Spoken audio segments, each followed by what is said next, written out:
इंदिरा संत यांच्या मृदगंध या ललित लेख संग्रहातून तांब्याचा एक पैसा आणि बायबल.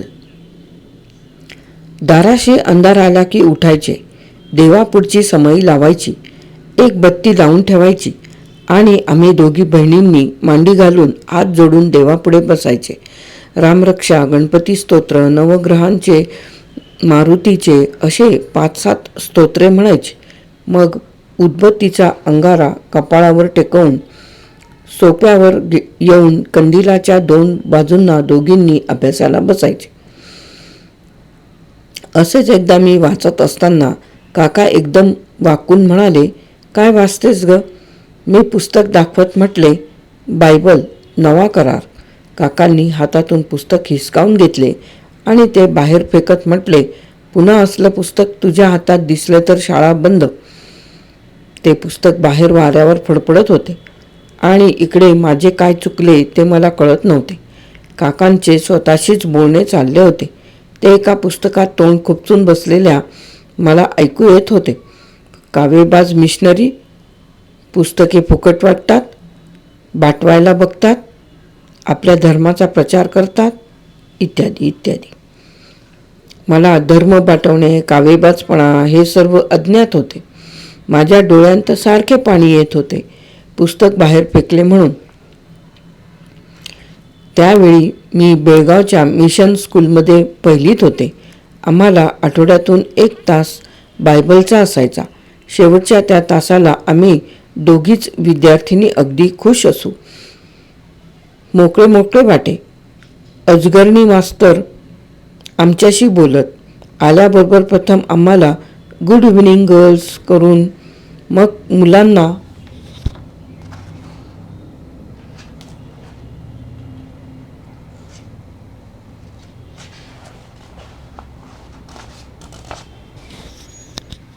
मुलांना अभिवादन करून टेबलावर बसून शिकवत. वयस्कर होते, पण वर्गात फार खेळीमेळीने वागत. शिकवायची पद्धतही निराळी. सुरुवात करताना म्हणायचे, "वासरांनो, मी सांगतो ते म्हणा. शोधा म्हणजे सापडेल, ठोका म्हणजे उघडेल, मागा म्हणजे मिळेल." त्यांनी अभिनयासकट सांगायचे आणि आम्ही म्हणायचे. 2-3दा म्हटले की मग प्रत्येक गोष्टीचे स्पष्टीकरण. आपल्याला पेन्सिल पाहिजे, मग शोधायला हवी. आपल्याला दार उघडून हवे, मग ते ठोठायला हवे. आपल्याला भूक लागली तर आईकडे मागायला हवे. स्वस्थ बसून काय होणार नाही, खटपट करायला हवी. जे हवे त्याच्या असे मागे लागायला हवे. निरनिराळ्या उदाहरणांनी असे पटवून देऊन पुन्हा त्या घोषणा म्हणून घ्यायची आणि शेवटी देवाचा पुत्र तो येशू, त्याने अजाण लोकांना असा उपदेश केला आहे असे म्हणून तास संपवायचे. पुढचा तास येईपर्यंत मनात त्या घोषणा घोळत राहायच्या. बहिणीला पाटी सापडत नाहीशी झाली की शोधा म्हणजे सापडेल. व्यवहारी अपूर्णांकाचे निरनिराळ्या कंसात चक्रव्यूहाचे गणित पाटीवर मांडून घ्यायचे आणि त्यावर पेन्सिल ठोकत म्हणायचे, ठोठवा म्हणजे उघडेल. आणि खरेच 3-4दा करून म्हणजे ठोठावून पाहिले की मग 1 या उत्तराने दार उघडायचे.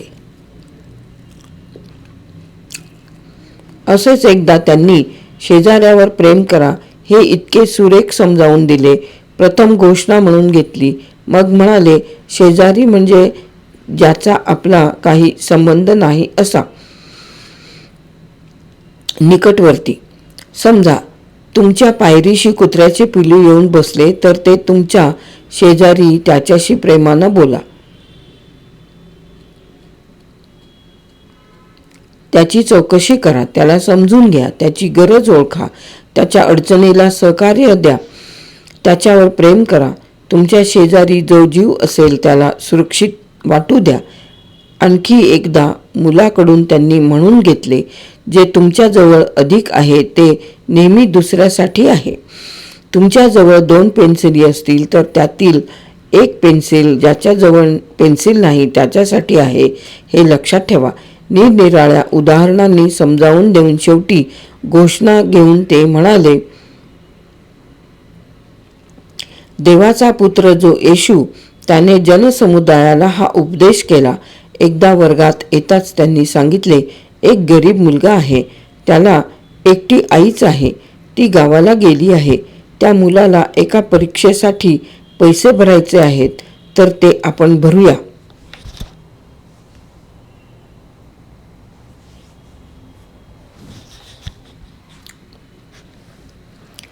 आई आली की आपले पैसे परत मिळतील, तर ज्यांना द्यायचा असेल त्यांनी उद्या एक पैसा आणायचा.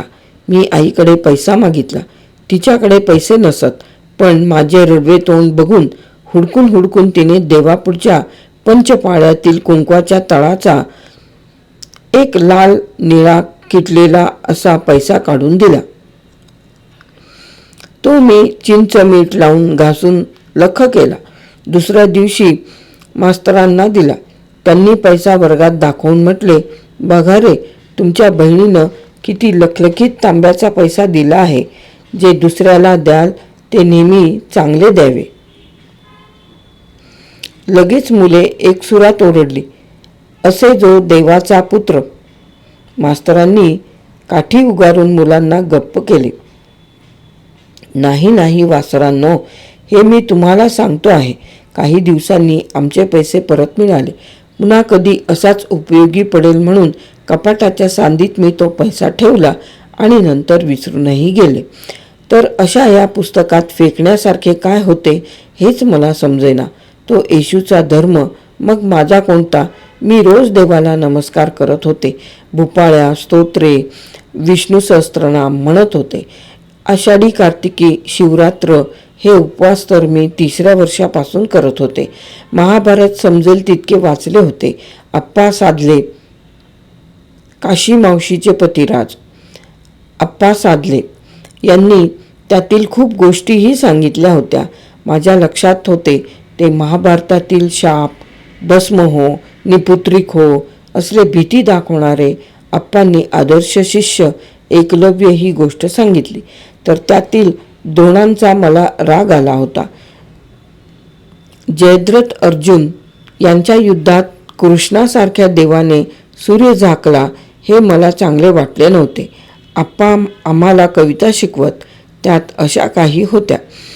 काळ चोर गिरट्या बहु घाली, पामरा तुझ कशी नीज आली, आणि मरे एक त्याचा दुजा शोक वाहे, अकस्मात तोही पुढे जात आहे.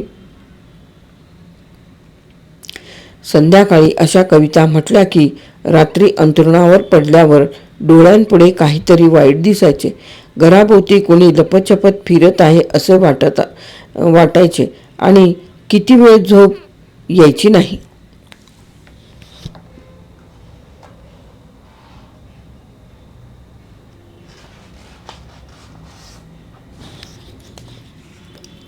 आणखी एक भयंकर अनुभव आठवतो.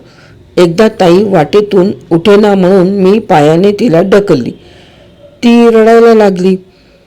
आतून कुणीसे म्हणाले, अरे लहानाला लाथाळू नये, पायात किडे पडतात.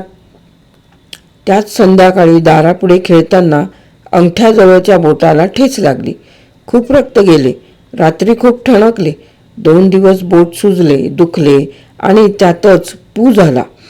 ते बघताच माझ्या अंगाचा भयाने थरकाप झाला. आता किडे पडणार.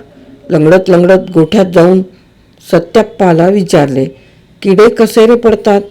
तो म्हणाला, पहिला पू होतो या, मग तिथं भोक होतं या, अन त्या भोकातून बुळूबुळू किडं बाहेर येत्या ती नवं काय.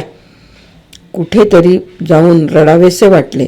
त्याला बोट दाखवून मी विचारले, यात किडे आहेत का बघ रे. तो बघत असतानाच मला तिथे वळवळणाऱ्या आळ्या दिसू लागल्या आणि हुंदका फुटला. गप्पा गप्पा अक्कासाब म्हणत त्याने पू काढला. दगडी पाल्याचा रस जखमेवर पिळला.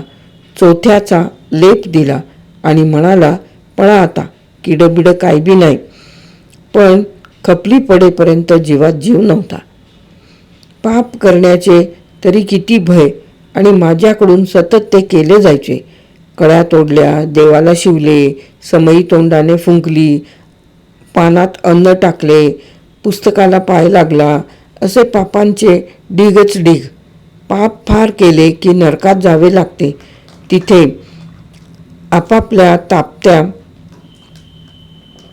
तिथे आपल्याला तापत्या तव्यावर उभे करतात, उकळत्या तेलात तळून काढतात.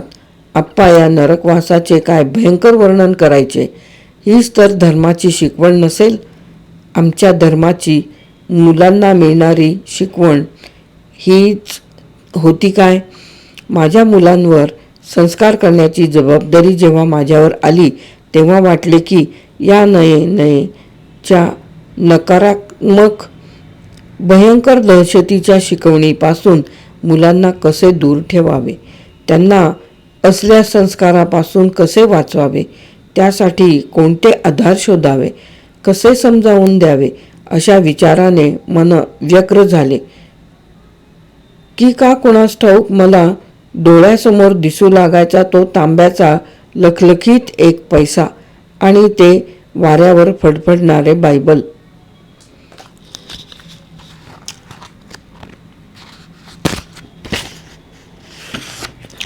इंदिरा संत यांचा तांब्याचा एक पैसा आणि बायबल नावाचा ललित लेख येथे समाप्त.